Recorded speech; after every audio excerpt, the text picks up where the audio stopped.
Mesdames et messieurs, bonsoir. Ça fait vraiment, évidemment, très plaisir de vous retrouver toutes et tous.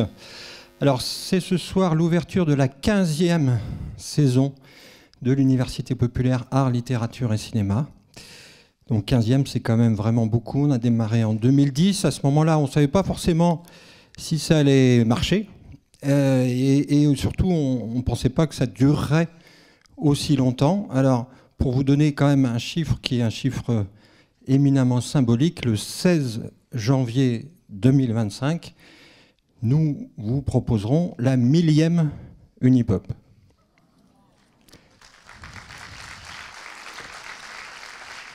Voilà.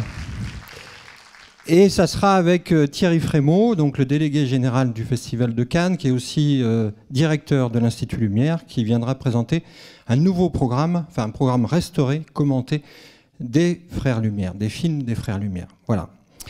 Alors, évidemment, je vais commencer par quelques remerciements, des remerciements à tous les intervenants. Il y en a plus de 500 qui sont venus depuis 15 ans et il y en a 80 qui viennent cette année. Des remerciements à toutes les équipes du cinéma, les équipes du Festival du film d'histoire, bien sûr, qui ont préparé cet imposant programme. Et je tiens surtout également à vous remercier, à remercier le public. Alors, on a souvent vraiment des très très bons retours, des intervenants qui nous disent « Ah, vous avez un public formidable, qui pose des belles questions, etc. etc. » Et donc, vous êtes à la fois très nombreux et très assidus, et on est dans un beau cercle vertueux, c'est-à-dire puisque vous êtes nombreux, les distributeurs nous proposent des films très attrayants, et les intervenants ont envie de revenir. Voilà, et donc c'est ça aussi, et peut-être même surtout, qui nous permettent de faire un beau programme. Donc, merci mille fois de votre présence et de votre fidélité.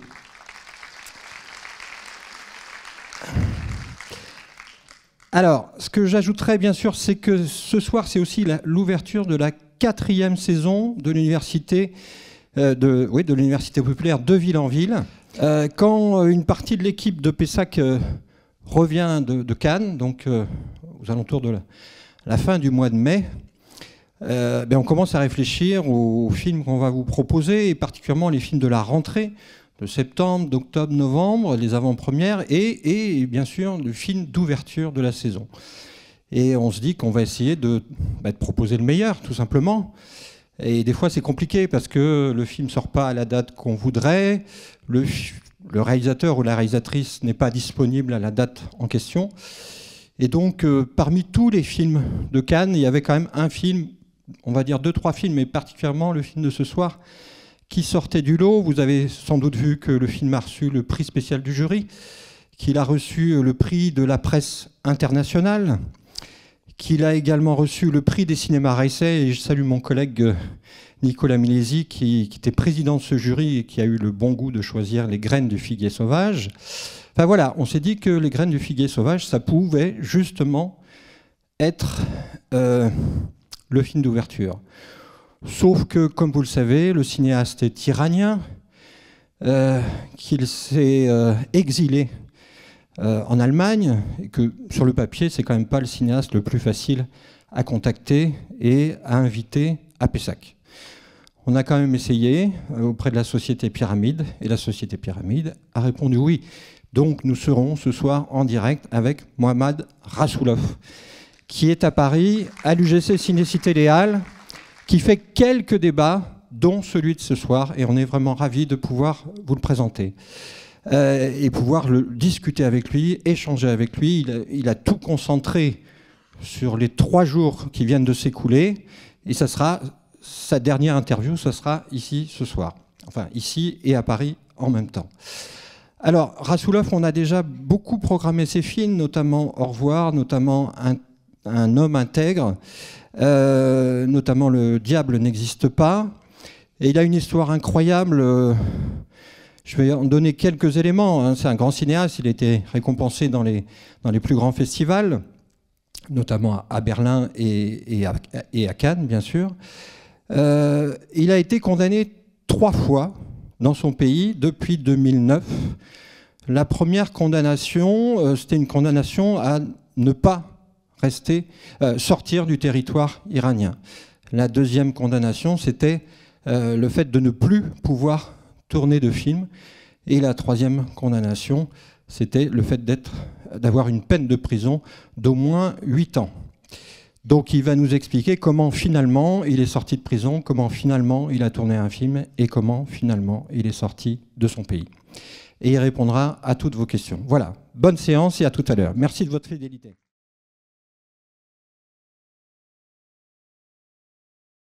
Alors, j'imagine que l'image ne va pas tarder à apparaître. Donc, ravi de dialoguer avec vous. Monsieur Rassoulov, on est vraiment honoré. Voilà, ça y est, on vous voit. On sait que vous avez un programme très chargé, donc merci beaucoup d'avoir accepté de dialoguer avec le public de Pessac et avec les 25 autres cinémas qui sont en direct ce soir avec nous. Alors, tout à l'heure, en présentant le film, j'ai un peu rappelé le contexte dans lequel tout ça s'est préparé en 2022. Est-ce que vous pouvez finalement nous resituer le contexte totalement exceptionnel dans lequel vous avez préparé, écrit et puis tourné ce film? سلام میکنم به همه. خیلی متشکرم که برای دیدن فیلم اومدید. من قبل از هر چیز میخوام یادی کنم از همکارانم و دوستانم که به من کمک کردن این فیلم رو بسازیم. این فیلم توی شرایط خیلی مخفیانه و خیلی پیچیده ساخته شده. من بیشتر اوقات در یه فاصله ای از صحنه بودم و گاهی اوقات خیلی دور بودم از صحنه و از راه دور کارگردانی میکردم و گاهی اوقات فاصلم خیلی دور نبود و توی فاصله نسبتا نزدیکی با صحنه بودم. ولی چیزی که مهمه اینه که من هیچ وقت نتونستم که دقیقاً توی صحنه باشم. صحنه رو از طریق دستیارانم کنترل میکردم. یه گروه از دستیارای من کار رو با تیم فیلمبرداری و گروه فیلمبرداری و بقیه گروه‌های فنی جلو می‌بردن و یه گروه از دستیارانم با بازیگرا و تیم در واقع توی جلو دوربین کار می‌کردن. خیلی شرایط دشواری بود ولی تیم خیلی خوبی داشتیم و بعد از یه زمان طولانی و توی ترس و وحشت بالاخره موفق شدیم فیلمبرداری رو تموم کنیم. Alors. Bonsoir à tous, je suis très heureux de pouvoir avoir cet échange avec vous et je tiens à tous vous remercier d'être venus voir le film. Si je vous réponds simplement, je voudrais d'abord avoir une pensée pour tous mes collaborateurs qui sont encore en Iran et qui subissent encore les conséquences de la répression qui existe contre un projet de ce type en Iran. C'est un tournage qui est extrêmement difficile.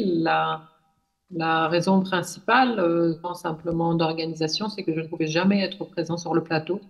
Quelle que soit la séquence que l'on tourne, quel que soit le décor dans lequel on se trouvait, je ne pouvais pas être là. J'étais parfois proche, parfois plus loin, mais en tout cas, j'ai toujours travaillé à distance grâce à mes collaborateurs qui étaient sur place et j'avais 2 assistants, un assistant qui faisait le lien entre l'équipe image, le chef opérateur et l'équipe image, et un assistant qui faisait le lien entre moi et les acteurs, pour la direction d'acteurs. Donc ce sont des conditions de travail très complexes, parfois très frustrantes, mais malgré tout, nous avons pu mener à bien ce tournage, notamment grâce à la collaboration de ces acteurs, de ces techniciens, de ces personnes extrêmement engagées, extrêmement volontaires, qui ont pris ce risque-là, qui ont subi toutes ces pressions, toutes ces tensions, toute cette peur dans laquelle on a dû travailler pour finalement arriver à achever ce film.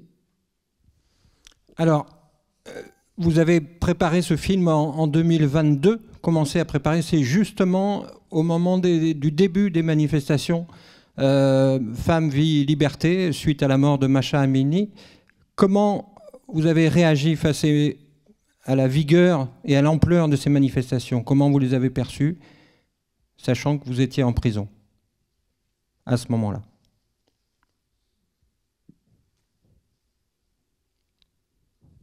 بله، همونطور که اشاره کردید وقتی جنبش زن زندگی آزادی شروع شد، من چند ماهی بود که توی زندان بودم و تحولات بیرون رو از توی زندان دنبال میکردیم. خیلی تجربه متفاوت و عجیبی بود، ولی راهی نداشتیم جز این که بتونیم از پشت دیوارا بتونیم بفهمیم که در بیرون داره چه اتفاقی میفته. در نهایت زندانهای ایران انقدر پر شد که تصمیم گرفت جمهوری اسلامی که یه تعدادی از زندانی‌ها رو آزاد کنه، ولی خب خیلی از اون زندانی‌ها میدونستن بعد از اینکه بیان بیرون یه مدتی بعد دوباره باید برگردن زندانی‌های سیاسی. بنابراین منم که میدونستم یه پرونده جاری دارم که داره رسیدگی میشه و تو صف رفتن به دادگاه هست، میدونستم که حتما به زندان برمیگردم. با این حال وقتی اومدم بیرون خیلی برام همه چیز نسبت به همه چیز کنجکاو بودم. میخواستم بدونم که این جنبش اصلا چجوری شروع شد، چه اتفاقی افتاد. این رفتم سراغ یوری که از جنبش مونده بود. معلومه که حکومت ایران هیچ وقت دوست نداره که هیچ تصویری از سرکوب و خشونت وحشیانه‌ای که نسبت مردم داره به بقیه دنیا و به جاهای دیگه ارسال بشه و هیچ خبرنگاری نمیتونست تو صحنه‌های سرکوب مردم با دوربینش حضور داشته باشه و هرچی ویدیو بود همه از تلفن‌های همراهی بود که خود مردم خصوصا نسل جوان از این سرکوبا تهیه کرده بودن و با اینکه حکومت اینترنت رو قطع میکرد اونا موفق شده بودن این ویدیوها رو در یه فرصت‌های مناسبی ارسال کنن به بیرون از کشور یا یه جایی که به هر حال اینا میتونست به صورت عمومی در بیاد و وارد شبکه اینترنت بشه. از طرفی من میدیدم تو این ویدیوها دختران قهرمان اصلی این ویدیوها دخترای جوونی هستن که خیلی شجاعانه روسری رو از سرشون برداشتن و اون چیزی رو که میخوان دارن فریاد میزنن. این دو موضوع همراه تجربه‌ای که من طی سالها از رو در رو شدن با نیروهای امنیتی و قاضی، بازپرس، هر آنچه که در گذشته طی کرده بودم دیگه به یه جنبندی رسیده بودم درباره ویژگی‌های یه همچین شخصیتی و در نهایت همه اینا کنار هم موجب شد که من این داستان رو بنویسم. En effet, comme vous l'avez dit, quand ce mouvement a éclaté en Iran, j'étais en prison depuis plusieurs mois déjà, et ça a été une expérience très particulière pour moi, mais aussi pour mes co-détenus, pour les autres prisonniers politiques, d'essayer de mesurer l'ampleur, les tenants et les aboutissants de ce mouvement de protestation massif qui se déroulait dans notre pays en étant nous-mêmes enfermés, d'essayer d'en trouver des indices, des signes, et notamment d'observer l'impact de ce mouvement sur nos geôliers, sur les cadres, les gardiens de prison, et de voir à travers eux quelle pouvait être l'ampleur du mouvement précisément. Et à ce moment-là, les zones iraniennes ont été tellement surpeuplées, étant donné la répression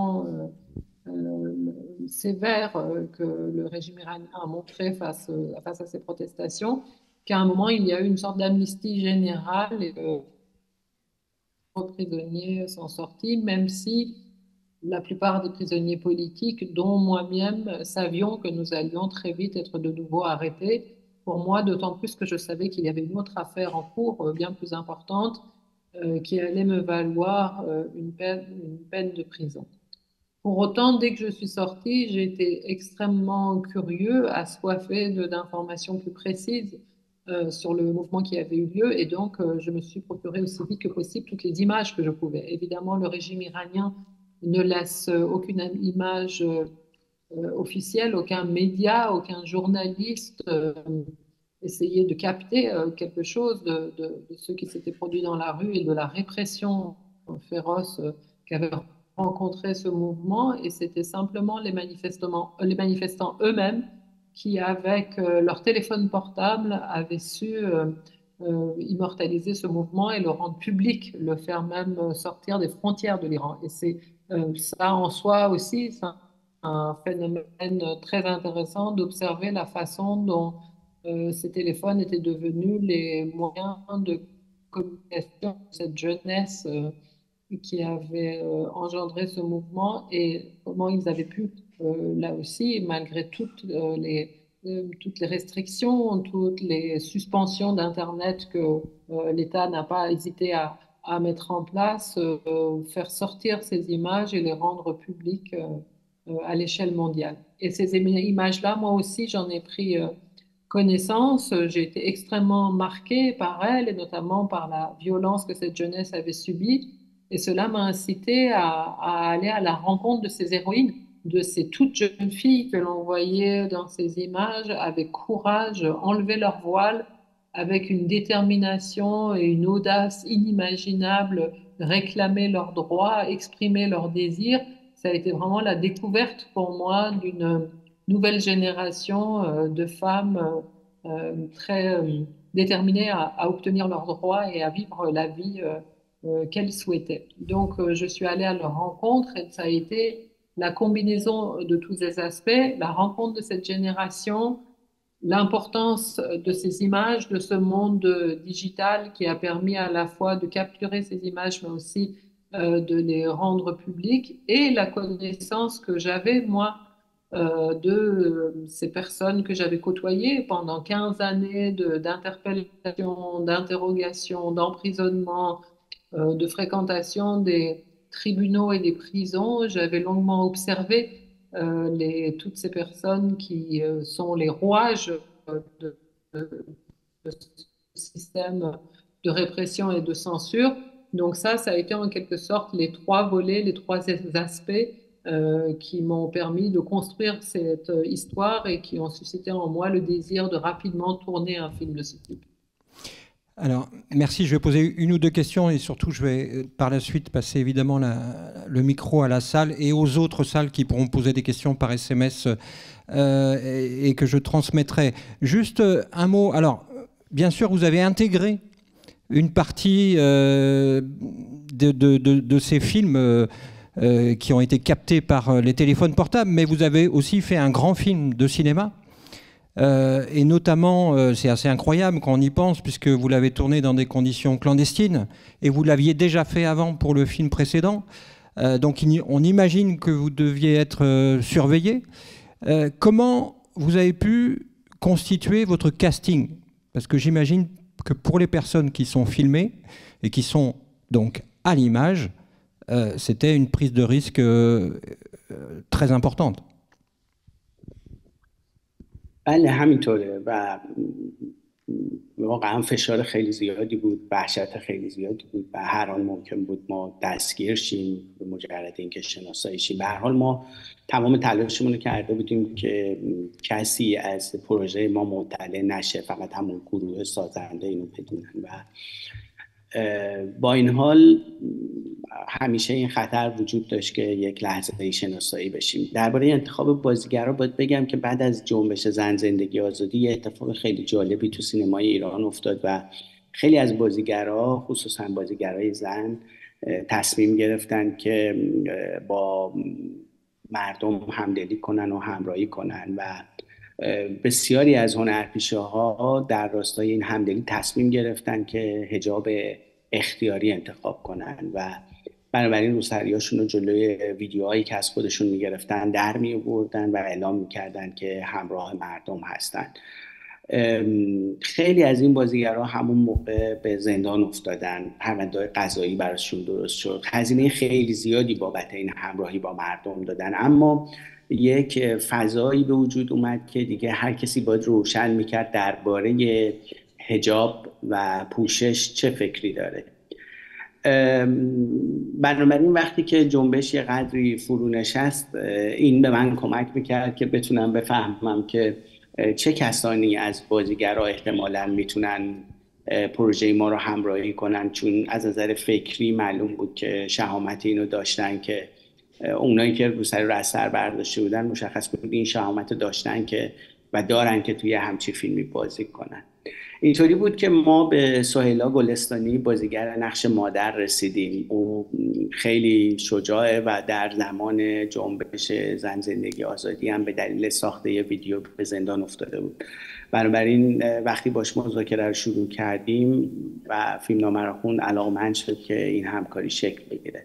درباره دخترام همینطور بود. سنا دختر کوچیکتر، یک خانم ستاره عبدالملکی، اونم پیشتر یه ویدیو از خودش گذاشته بود و معلوم بود که خیلی آدم جسوریه و به همین ترتیب مهسا رستمی او هم انتخاب کرد که بدون حجاب جلوی دوربین باشه. رسیدن به اونها بیشتر از طریق موضع‌گیری‌هایی بود که کرده بودن. En effet, nous avons travaillé sous une surveillance constante et tous, moi comme l'équipe technique, comme les acteurs, sommes conscients des risques que nous prenons et du type d'aventure dans laquelle nous nous embarquons quand nous nous engageons dans un projet de ce type. C'est à la fois le seul moyen pour nous de créer une œuvre qui échappe à la censure et qui nous permette de participer à une œuvre libre qui se crée en dehors des contraintes et du cadre fixé par le régime iranien. Donc, comme vous le disiez, il est très difficile aussi de constituer une équipe quand vous ne pouvez pas divulguer le nom du metteur en scène, quand vous ne voulez pas que des personnes connaissent le projet sans être sûrs qu'ils vont en effet s'engager sur le projet. Ça devient une mission très délicate que de choisir des collaborateurs. Pour ce qui est des acteurs, précisément, à la suite du mouvement Femmes, Vie, Liberté, il s'est produit un phénomène très inattendu et vraiment magnifique, c'est qu'il y a beaucoup d'acteurs et notamment des actrices qui ont soutenu le mouvement en prenant publiquement, en exprimant publiquement ce soutien et face à des caméras, en se filmant, notamment de grands noms, des grandes stars du cinéma iranien, ont retiré leur voile en disant que pour elles, le voile ne devait plus être obligatoire et certaines même allant jusqu'à dire qu'elles ne tourneraient plus que sans voile, en remettant complètement non seulement en question leur carrière cinématographique, mais aussi leur propre sécurité, puisqu'il y a des poursuites pénales qui ont été engagées contre de nombreuses actrices.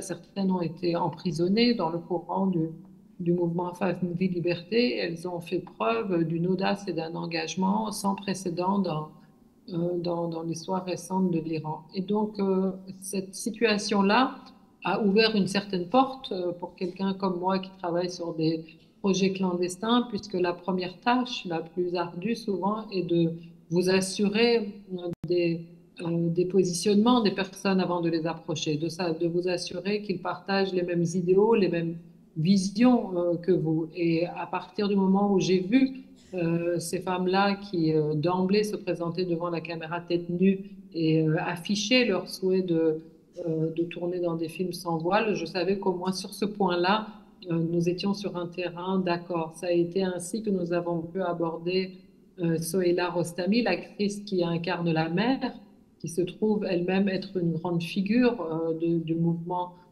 des femmes en Iran. Elle a été emprisonnée au moment de la révolte Femmes, Vie, Liberté en raison d'une vidéo qu'elle avait publiée. Et donc, je connaissais son engagement, je connaissais son rapport à ce mouvement de libération. Et donc, il ne restait plus qu'à lui présenter le scénario pour voir si elle serait intéressée. Elle l'a été immédiatement. Elle s'est jointe au projet. La question aussi a été délicate pour les jeunes filles. Mais là aussi, la jeune fille qui joue la petite sœur cet arrêt, nous l'avons trouvé en raison de ses engagements. Là aussi, des prises de position qu'elle avait faites en ligne au moment de la pandémie. Elle avait publié également des prises de position extrêmement audacieuses qui ont fait qu'on a su qu'on pouvait l'approcher. Et c'est par le même biais qu'on a aussi su trouver la sœur aînée et les autres acteurs en procédant toujours de cette façon à la fois souterraine et inévitable pour pouvoir mener à bien le projet. Alors merci, j'ai déjà une question d'une autre salle avant qu'on passe le micro ici à Pessac. Donc question pour Monsieur Rassoulov. Est-ce que dans la réalité, il y a eu aussi des fuites sur l'identité des personnes travaillant au tribunal révolutionnaire? Ce qu'on voit dans le film, est-ce que ça correspond à des faits avérés?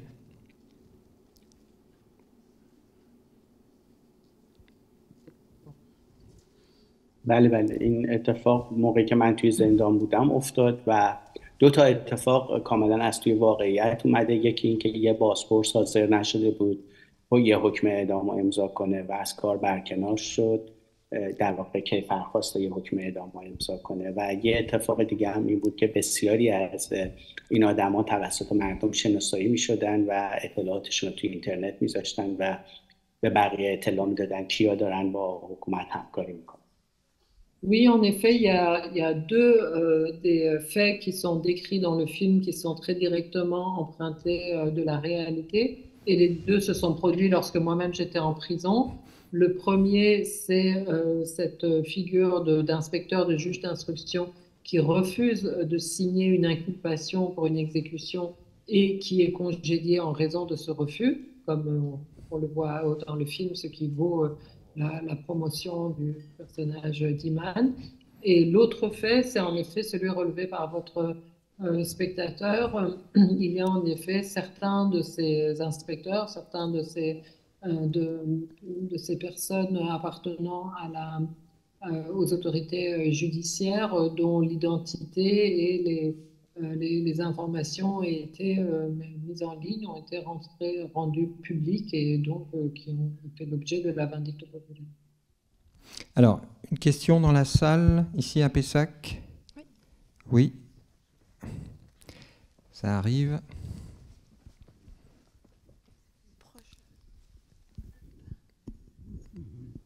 Oui, bonsoir. Je trouve que votre film est absolument magistral et que c'est un très beau film de cinéma. Et j'ai juste une petite question qui m'est restée en travers un petit peu. Vous n'explicitez pas la raison pour laquelle la jeune fille vole l'arme de son père. Et voilà, avec mon côté rationnel, ça me titille un petit peu. Et je voudrais vous dire aussi que la musique est magnifique. Vous avez entendu la question, oui. فکر میکنم یکی از دلایلی که دختر کوچولو سنا تصمیم میگیره این اسلحه رو برداره اتفاقی که برای صدف میفته، برای دوستشون میفته و احساس میکنه که انگار این یک نقشی برای پدرش قائل تو این اتفاق و تصمیم میگیره که این کار رو تو همون شکلی که میتونه یه جوری اونو در واقع خلع سلاح کنه یا یه جوری اعتراضش رو به پدرش بگه. Je pense qu'une des raisons qui la font agir ainsi, Sana, la petite sœur, la fille cadette de la famille, c'est c'est ce qui s'est passé avec leur amie, c'est ce qui est arrivé à Sadaf. Elle sent que son père a une part de responsabilité dans ce qui s'est produit et c'est sa façon à elle d'agir, de désarmer, ne serait-ce que symboliquement son père et de protester par ce biais à l'égard de ceux qui posent ce type de drame.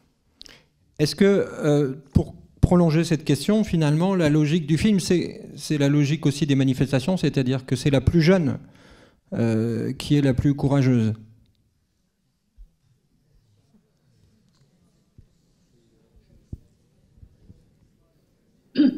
فکر میکنم که نسل جدید از دختر پسرای ایرانی واقعا به یه نقطه‌ای رسیدن که کاملا میتونن قدرت حاکم رو ندیده بگیرن و این بهشون یه شجاعت خیلی زیادی میده و تصمیم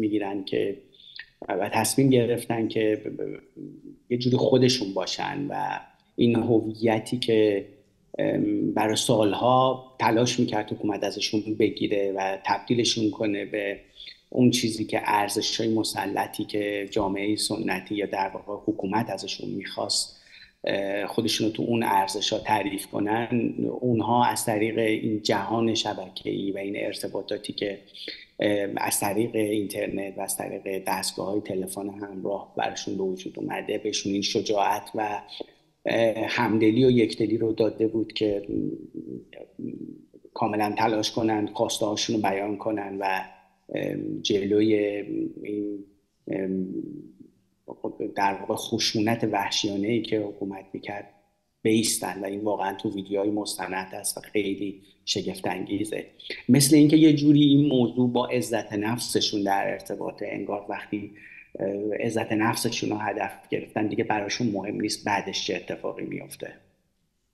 Je pense que ce qui distingue cette toute nouvelle génération de jeunes Iraniennes et jeunes Iraniens, c'est ils en sont arrivés à un point où ils sont dans un mépris total, dans un rejet absolu, sans phare du gouvernement en place, du régime en place. Ils n'ont vraiment que faire des attentes du régime et des diktats du régime.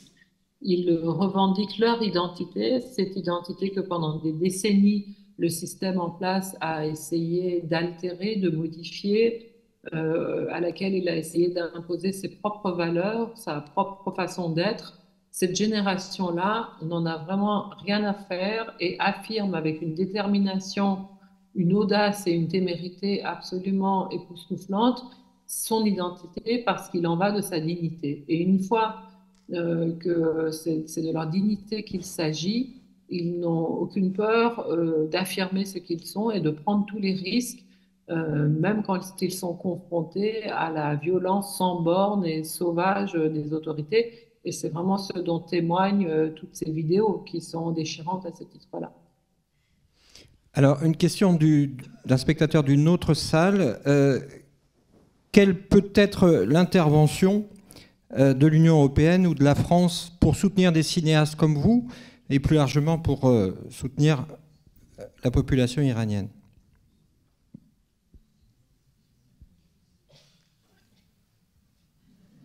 من فکر میکنم که برای سالهای زیادی حضورم توی فستیوال کن و انتخاب شدن فیلمم و نمایش فیلمم اونجا یک قدرت و شهامتی به من داده بود که بتونم راهم ادامه بدم. به نظرم این اتفاق خیلی مهم بود توی مسیر حرفه‌ای من که از سال 2005 به طور دائم تونستم با فیلمام توی فستیوال کن باشم. در مورد حمایت از مردم فکر میکنم که مسائل حقوق بشری یک وضعیت روشنی داره و فکر میکنم که فرانسه و همه کشورهای اروپایی و غرب اصولاً باید در برابر مواضع ضد انسانی و رفتار خشونت‌آمیز حکومت ایران با مردمش، محدودیت‌ها و این فشار ترسناکی که روی مردم ایران هست از سانسور، از کنترل شدن، از اینکه یه اقلیت کوچیکی برای یک جمعیت بزرگی تصمیم میگیرن، باید در مقابل این ایستاد و اجازه نداد به این شکل پیش بره. البته که نقش اصلی به عهده مردم ایرانه و مردم ایران خیال میکنم منتظر یه فرصت مناسب هستن برای اینکه هر بار این حلقه‌ای که تنگ شده رو باز کنن و شاید یه روز بتونن بشکننش. Pour ma part, je pense que j'ai bénéficié du soutien tout simplement à travers la reconnaissance, la sélection de mes films en festival, en l'occurrence le Festival de Cannes depuis 2005, le fait que mes films aient été montrés dans ce festival et que j'ai senti cet accompagnement m'a aidé, m'a donné la confiance nécessaire, le courage nécessaire pour maintenir le type de travail que je faisais, de rester sur cette même ligne-là et de prolonger ma démarche de cinéaste.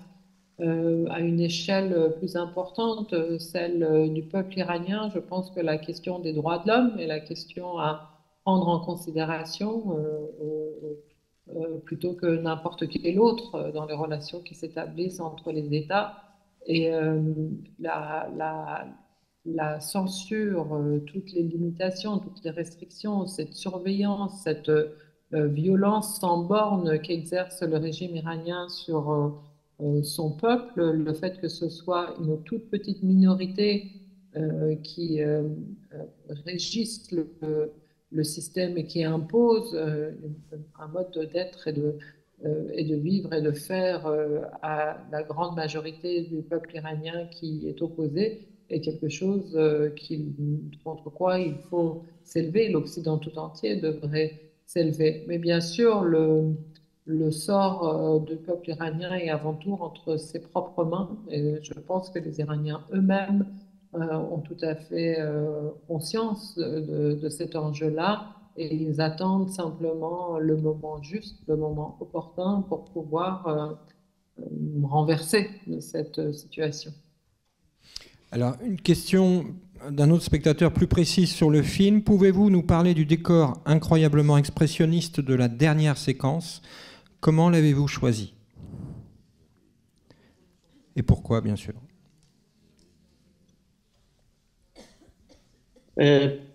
من وقتی کارم رو شروع کردم بیشتر سعی کردم که برای اینکه نخوام با سانسور خیلی روبرو بشم و خیلی بخوام با کارم به این جدال با دستگاه سانسور بکشه، خیلی سعی میکردم از زبان متافور که توی ادبیات کهنه ایرانم منبع الهامش بود استفاده کنم.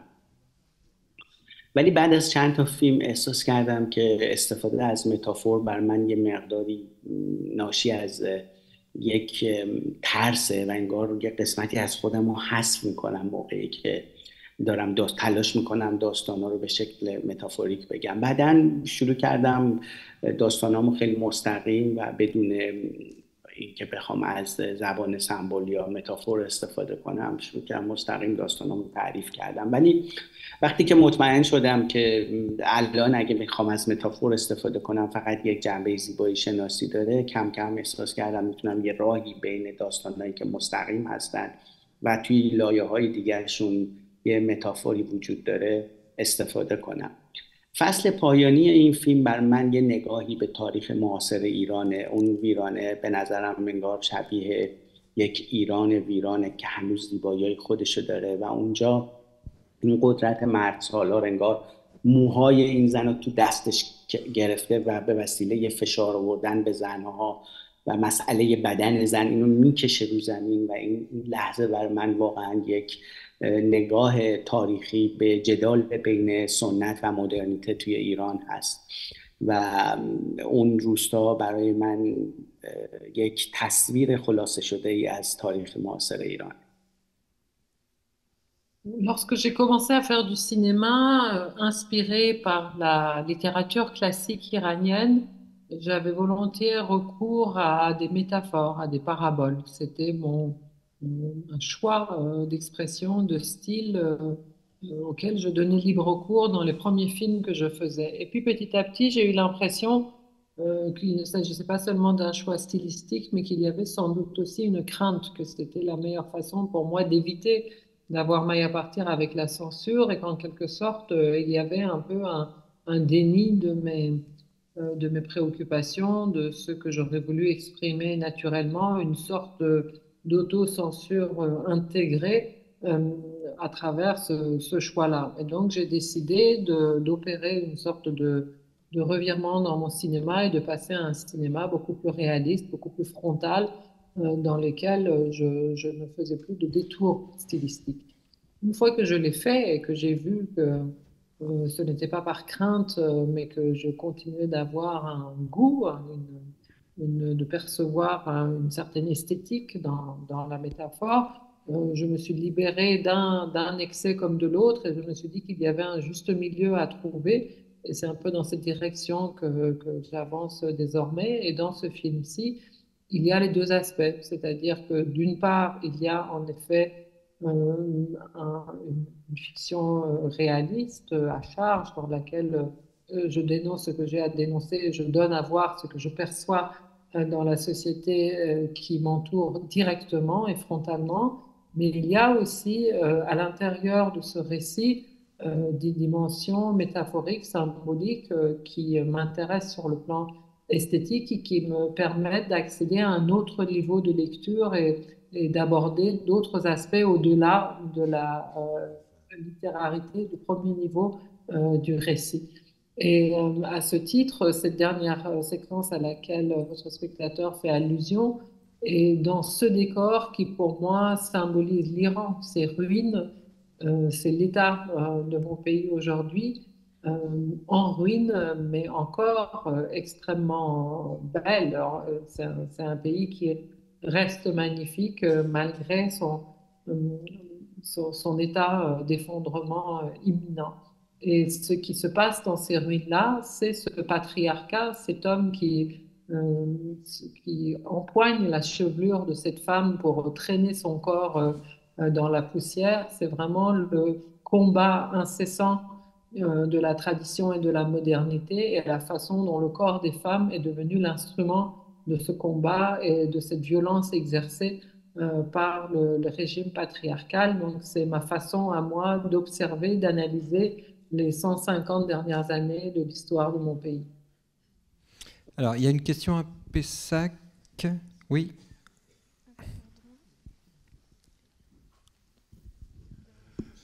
Oui. Je sais pas. Allez-y, oui. J'ai beaucoup apprécié votre film et je me pose la question de savoir s'il est, comme il ne doit pas être distribué en Iran, c'est un nom. Comment les Iraniens peuvent-ils voir vos films par Internet, DVD en contrebande ou autre?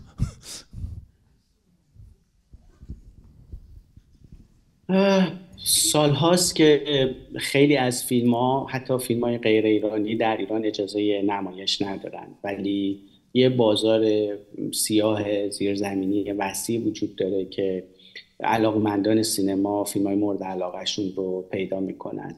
من فکر میکنم که همیشه وقتی یه فیلم میساختم و میدونستم با مشکل نمایش رسمی تو ایران مواجه هست، با خودم فکر میکردم شبیه یه بومرنگ هست که من درستش میکنم و پرتابش میکنم، از ایران بیرون میره، میچرخه و بعد برمیگرده میاد توی ایران. من فکر میکنم برای این فیلم همین اتفاق میفته و دیر یا زود کپی این فیلم توی اینترنت به دست مردم خواهد رسید و حتما تماشا، اون کسایی که علاقه دارن به این نوع سینما حتما تماشا خواهند.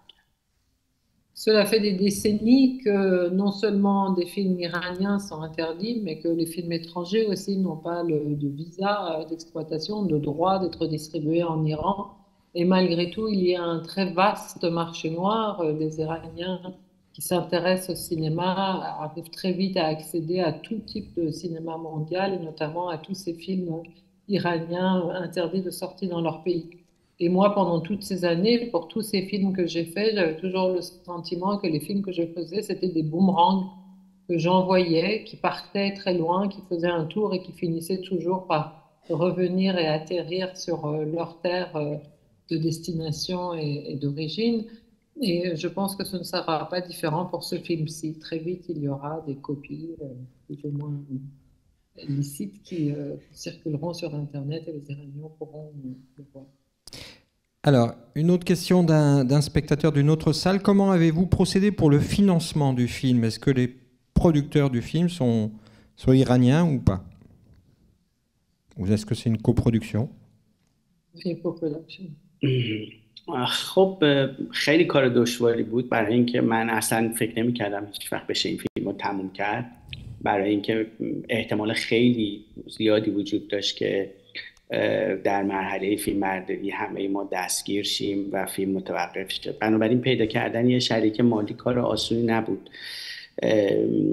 هزینه ساخت این فیلم تا پایان مرحله فیلمبرداری رو من خودم انجام دادم و بعد از اینکه مطمئن شدم که فیلمبرداری میتونه تموم شه و در واقع وقتی که فیلمبرداری تموم شد تازه تونستم با شرکای غیر ایرانی وارد مذاکره بشم و دوستانم در بیرون ایران با اونا حرف زدن و اونا از اون چیزی که آماده شده بود خیلی استقبال کردن و دیگه ما به یه شراکتی رسیدیم برای مراحل بعدی و به این ترتیب میشه گفت در آغاز فیلم تا پایان مرحله فیلمبرداری که مثلا یه چیزی نزدیک به نصف هزینه ها شاید انجام میشه رو شخصا تو ایران انجام دادم و این کار رو هم از طریق فروختن 2 فیلمنامه انجام دادم و به علاوه یه مقدار پس‌انداز که داشتم و بعد از اینکه فیلمبرداری تموم شد تونستم که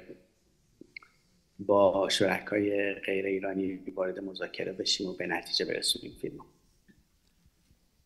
Ça a été une chose très compliquée, tout simplement parce que nous n'avions absolument aucune certitude, plutôt même le contraire, que le film se termine un jour.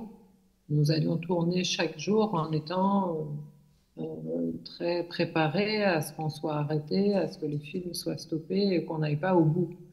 Donc c'est très difficile dans de telles circonstances de proposer à des partenaires de s'engager sur cette aventure avec vous. Donc j'ai commencé à travailler sur des fonds propres. Les fonds propres, c'était mes économies et 2 scénarios que j'avais écrits et vendus. Et pour pouvoir commencer à préparer le film, à le tourner. Et c'est seulement une fois que le tournage a été terminé que j'ai pu proposer une copie extrêmement non définitive et inachevée à mes partenaires, à des personnes avec qui j'avais déjà collaboré à l'étranger, en Europe, qui se sont montrés très enthousiastes et qui immédiatement se sont associés à moi pour d'abord permettre au film d'être achevé, toute la phase de post-production, et puis par la suite l'accompagner. Donc, pour avoir un ordre d'idée, c'est à peu près 50% du budget où il a fallu que je me débrouille seule, sans aucune certitude d'y arriver, et puis 50% qui a pu par la suite se compléter avec des partenaires étrangers. باید تاکید کنم که واقعا این فیلم با یه امکانات خیلی محدودی و با شرایط مالی خیلی محدودی ساخته شده. اغلب بچه‌ها دستمزدهای خیلی خیلی کمی گرفتن یا اصلا نگرفتن. بنابراین اون پول اولیه‌ای که لازم بود اونقدر بزرگ نبود. Et donc, je dois préciser peut-être que ce budget était extrêmement limité d'une façon qu'on ne peut pas imaginer. C'est-à-dire, on n'avait presque pas d'équipement. Tout le monde a travaillé pour des salaires très bas, sinon nuls. Donc, ce budget préalable était très faible. Merci. Alors, une question à Pessac. Bonsoir. La question que je voulais poser, c'est que deviennent les actrices et voire les acteurs qui ont joué dans ce film et qui restent en Iran? Voilà. Est-ce qu'ils sont d'ailleurs encore en Iran? Ça rejoint. Que deviennent les acteurs et les actrices? Oui, mais après, vous avez dit, vous avez complété, je n'ai pas entendu ce que vous avez dit. Oui, ce que j'ai ajouté, c'est est-ce qu'ils sont encore en Iran? Et ça rejoint une autre question qui a été posée par une autre salle, à savoir si aujourd'hui, vous et les acteurs, vous êtes sous protection ou pas.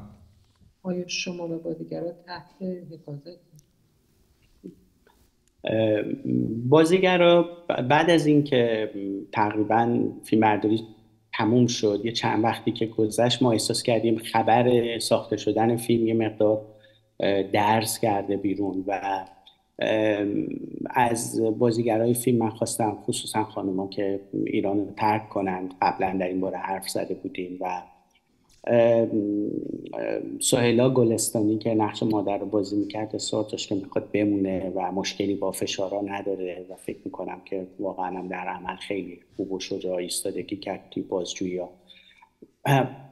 همچنین ولی دخترها تصمیم گرفتن از ایران خارج شن و قبل از اینکه اتفاقی بیفته اونا موفق شدن از ایران خارج شن، به جز یکی از دخترها که پاسپورتش رو گرفتن و اون مجبور شده از یک راه غیرقانونی ایران رو ترک کنه.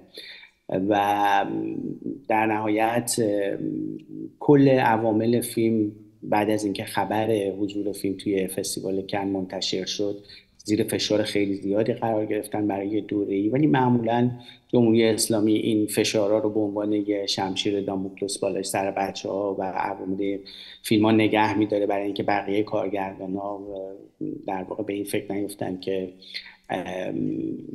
سانسور رو کنار بذارن و فیلم‌های مورد علاقه خودشون رو بسازن. Nous avions bien sûr parlé au préalable de ce qu'il faudrait faire si le film se terminait. En fait, aussitôt que le tournage a été terminé, on a eu rapidement le sentiment que la nouvelle de l'existence du film avait fuité et qu'il fallait agir très vite. Donc j'ai proposé aux acteurs, s'ils le souhaitaient, de quitter l'Iran. Avant tout, l'actrice qui joue la mère, Sohila Golestani, a été très claire. Elle a dit qu'elle refusait de quitter l'Iran et qu'elle avait bien l'intention de rester. Et de fait, elle a été, comme on l'avait connue auparavant, c'est-à-dire extrêmement ferme et claire. Et quand elle a subi des interrogatoires, elle a très courageusement défendu sa position et s'est exprimée très en faveur du film et n'ayant rien à regretter.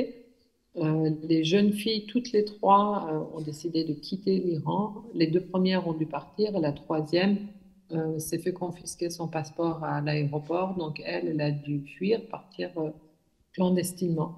Et donc pour tous ceux qui sont restés en Iran, il s'est passé ce qui passe à peu près toujours avec le régime iranien dans ces cas-là, c'est-à-dire qu'ils ont très vite été inquiétés, interrogés, et la façon dont ils procèdent, c'est qu'ils engagent des poursuites pénales contre ces personnes-là, et après, ils laissent traîner. Ils essayent de les avoir à l'usure. Ils font simplement peser une épée de Damoclès au-dessus de leur tête. Et ce que l'on sait, c'est qu'en général, ils le font surtout à destination d'autres artistes et d'autres cinéastes, avec un effet pour eux dissuasif, pour leur dire que s'ils s'avisaient eux aussi de ne pas tenir compte des règles de la censure et de faire les films qu'ils souhaitaient, ils encouraient le même type de peine.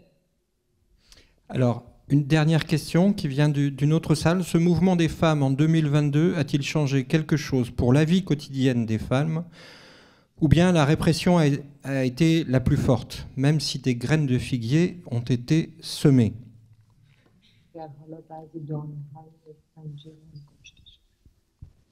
البته که سرکوب خیلی قوی بود ولی مقاومت هم خیلی قویه و من فکر میکنم که چیزهای زیادی تغییر کرده در زندگی روزمره خانم ها. این به این معنی نیست که مشکلات حل شده یا چیز زیادی بزرگی عوض شده، ولی فکر میکنم تغییرات همیشه به تدریج اتفاق میفته و تغییراتی که معمولا به تدریج اتفاق میفته عمیق‌تر و درست‌تر هستن. بنابراین من فکر میکنم که این جنبش موفق بوده و همچنان هم ادامه داره و منتظر فرصت‌های تازه‌ای هستن نسل جدید توی ایران تا بتونن شرایط رو اونجور که دوست دارن هدایت کنن و بالاخره به آزادی‌های یک زندگی معمولی دست کم برسن. La répression a été très forte, mais la résistance aussi a été et reste très forte. Je pense que, bien sûr, il y a eu des changements dans la vie quotidienne des femmes. Ces changements ne sont pas criants, ils ne sont pas majeurs. Je pense que de façon générale, les changements lents sont plus durables et plus justes que les changements soudains. Donc, cette lutte continue, cette résistance continue. Et je pense tout simplement que les jeunes Iraniens sont déterminés et qu'ils attendent l'occasion de pouvoir de nouveau avancer dans leur lutte et simplement accéder à leur désir qui est tout simplement celui, selon leur propre expression, d'avoir une vie normale. Merci beaucoup Mohamed Rasoulov. Merci beaucoup. Merci.